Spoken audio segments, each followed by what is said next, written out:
ಚಿಕ್ಕನಾಯಕನಹಳ್ಳಿ ತಾಲೂಕಿನ ಕಾರ್ಯನಿರತ ಪತ್ರಕರ್ತರ ಸಂಘದ ಸದಸ್ಯರುಗಳಿಗೆ ನಂದನ್ ಆಪ್ಟಿಕಲ್ ಸಹಯೋಗದೊಂದಿಗೆ ಉಚಿತ ಕಣ್ಣಿನ ತಪಾಸಣೆ ನಡೆಸಿ ಎಲ್ಲಾ ಸದಸ್ಯರುಗಳಿಗೆ ಉಚಿತವಾಗಿ ಕನ್ನಡಕವನ್ನ ವಿತರಣೆ ಮಾಡಲಾಯಿತು. ಈ ವೇಳೆ ನಂದನ್ ಆಪ್ಟಿಕಲ್ಸ್ನ ಮಾಲೀಕರಾದ ಪ್ರೇಮ ಮಾತನಾಡಿ, ಪತ್ರಕರ್ತರಿಗೆ ನಾವು ಕಣ್ಣಿನ ತಪಾಸಣೆ ನಡೆಸಿ ಅವರಿಗೆ ಸರಿ ಹೊಂದುವ ಕನ್ನಡಕಗಳನ್ನ ವಿತರಣೆ ಮಾಡಿರೋದು ನಮಗೆ ತುಂಬಾ ಖುಷಿ ತಂದಿದೆ ಎಂದರು. ಈ ಸಂದರ್ಭದಲ್ಲಿ ತಾಲೂಕು ಕಾರ್ಯನಿರತ ಪತ್ರಕರ್ತರ ಸಂಘದ ಅಧ್ಯಕ್ಷ ಚೇತನ್ ಪ್ರಸಾದ್ ಹಾಜರಿದ್ದು ಎಲ್ಲಾ ಸದಸ್ಯರಿಗೂ ಖುಷಿ ತಂದಿದೆ, ಜೊತೆಗೆ ಹಿರಿಯ ಪತ್ರಕರ್ತರುಗಳಿಗೆ ಅನುಕೂಲವಾಗಿದೆ ಎಂದು ತಿಳಿಸಿದ್ರು. ಸಂಘದ ಎಲ್ಲಾ ಸದಸ್ಯರು ಇದರ ಸದುಪಯೋಗವನ್ನ ಪಡೆದುಕೊಂಡರು.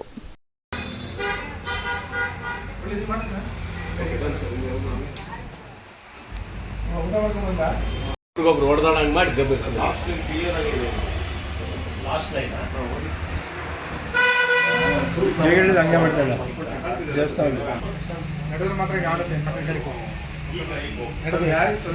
ಒಳ್ಳೇದು ಮಾಡಿದೆ ಬಾಬಣ್ಣಂಗೆ. ಏನ್ ಮಾಡಿದೆ ಅಂದ್ರೆ ಮುಂದೆ ತೊಂದರೆ ಮಾಡ್ತಾನೆ. ನಿಮಗೆ ತೊಂದರೆ ಆಗಬಾರ್ದು. ಎದುರುಗಡೆ ಮನೆ